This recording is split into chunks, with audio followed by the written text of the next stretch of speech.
Just imagine night time మీరు పడుకొని ఉన్నప్పుడు అర్ధరాత్రి మెలకువ వచ్చి స్లీప్ వాకింగ్ చేస్తూ ఒక దగ్గరికి వెళ్ళి అక్కడ పడుకొని మార్నింగ్ లేచి చూస్తే అది శ్మశానం అని తెలిస్తే ఇలాంటి సిచ్యువేషనే ఈ వ్యక్తికి కూడా జరిగింది. అసలు ఏం జరిగింది తెలుసుకునే ముందు ఇంకా నా ఛానల్ని సబ్స్క్రైబ్ చేసుకోకపోతే ప్లీజ్ లైక్ చేసి సబ్స్క్రైబ్ చేసుకోండి.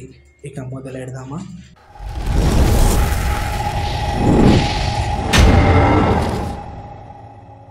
జీవన్ ఒక ఇండిపెండెంట్ హౌస్ తీసుకొని తన ఫ్యామిలీతో హ్యాపీగా ఉన్నాడు. తన భార్య, ఒక పిల్ల, చిన్న అమ్మాయి.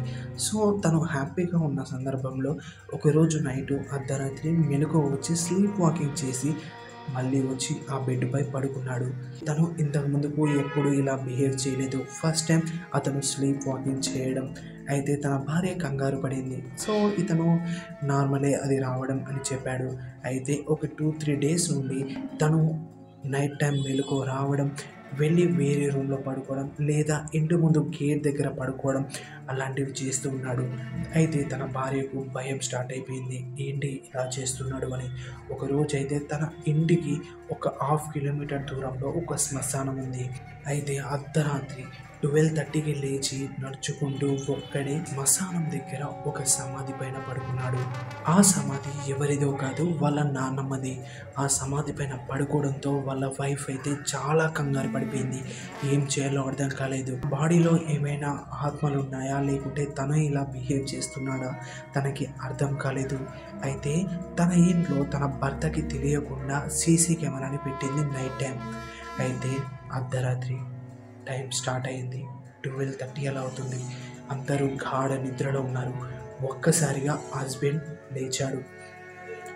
లేచి అటు ఇటు తిరగడం, అటు ఇటు తలకాయని తిప్పడం స్టార్ట్ చేశాడు. కానీ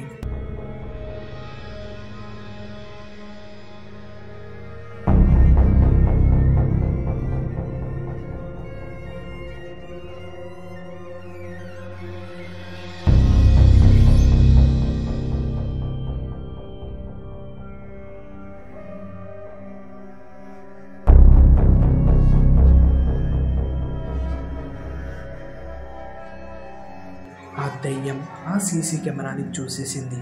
చూసిన వెంటనే తనకి ఏమీ తెలియనట్టుగా మళ్ళీ ఆ బెడ్పై వచ్చి పడుకుంది.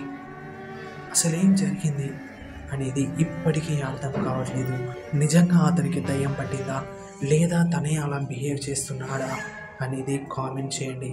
ఇంకా నా ఛానల్ని సబ్స్క్రైబ్ చేసుకోకపోతే ప్లీజ్ లైక్ చేసి సబ్స్క్రైబ్ చేసుకోండి.